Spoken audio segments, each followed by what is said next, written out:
Hello প্রিয় দর্শক, আসসালামু আলাইকুম। আমি আজকে আইবিএস নিয়ে আলোচনা করব। আইবিএস জটিল একটা রোগ। এটাকে বলা হয় ইরিটেবল বাউল সিনড্রোমস। এটা আসলে ইন্টেস্টাইনের মধ্যে এক ধরনের প্রদাহ হয়, যে কারণে রোগীর পেট ভার হয়ে থাকে, কারো কারো পেট ফেপে থাকে। মোট কথা প্রচণ্ড ক্ষুধামন্দা হয়, সে পেট পুরে খেতে পারে না, যে কারণে সে দিন দিন শুকিয়ে যায়, বল পায় না এবং তার স্মৃতিশক্তিও দুর্বল হয়ে পড়ে। তো এই আইবিএস এর ওয়ার্ল্ডে কোনো চিকিৎসা নাই। যাদের আইবিএস হয়েছে তারা এটা জানে, বহু ডাক্তার দেখিয়েছে, বহু ঘুরছে, কিন্তু চিকিৎসা হতে পারে নাই। কিন্তু আসলে হোমিওপ্যাথিতে আইবিএসের চিকিৎসা আছে। আমি অনেক আইবিএসের রোগীর চিকিৎসা করেছি এবং আমার চ্যানেলে আইবিএসের রোগীর চিকিৎসার ভিডিও আছে এবং আরও আইবিএসের রোগীর চিকিৎসা হচ্ছে, তাদের ভিডিও অল্প দিনের ভিতরে আমি আপলোড করব। তো আইবিএস সাধারণত কী ধরনের হয়? সাধারণত দেখা যায় যে ভিন্ন ভিন্ন রোগীর আইবিএসের মধ্যে একটু পার্থক্য থাকে। যেমন কারো দিনের মধ্যে 3 বা 4 বার পাতলা পায়খানা হয়, পেট ভার হয়ে থাকে বা পেট ফুলে থাকে, ক্ষুধা থাকে না, সে দুধ এবং দুগ্ধজাত কোনো খাবার সহ্য করতে পারে না, ভাজা পোড়া খাবার সহ্য করতে পারে না, পোলাও বিরিয়ানি সে সহ্য করতে পারে না।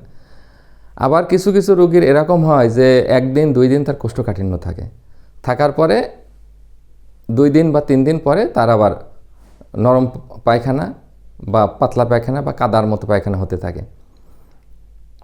এটাও আইবিএস। তো এই আইবিএস যাদের হয়েছে তাদের জীবন অতিষ্ঠ হয়ে গেছে, তেমন কিছু তারা ভালো কোনো পুষ্টিকর খাদ্য খেতে পারে না এবং সবসময় তারা পেটের গণ্ডগোল তাদের লেগেই থাকে। এটা আসলে পেট ভালো না থাকলে মানুষের জীবন অতিষ্ঠ হয়ে যায়।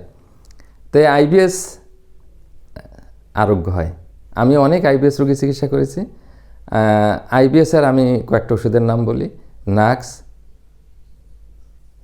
আর্জেন্ট নাইট্রিকাম, কলসিকাম এবং এছাড়াও আরও 2-1টা ওষুধ আছে যেগুলোর দ্বারা আইবিএস চিকিৎসা করা যায়। এবং আমি আইবিএস চিকিৎসা যত রোগীর করেছি এ পর্যন্ত কোনো রোগী বলে নাই যে তার আইবিএস ভালো হয় নাই। সুতরাং এই আইবিএস আরোগ্যযোগ্য একটা রোগ। আসলে এই চিকিৎসাটা কিভাবে করতে হবে এইটা বোঝা হলো কঠিন একটা ব্যাপার।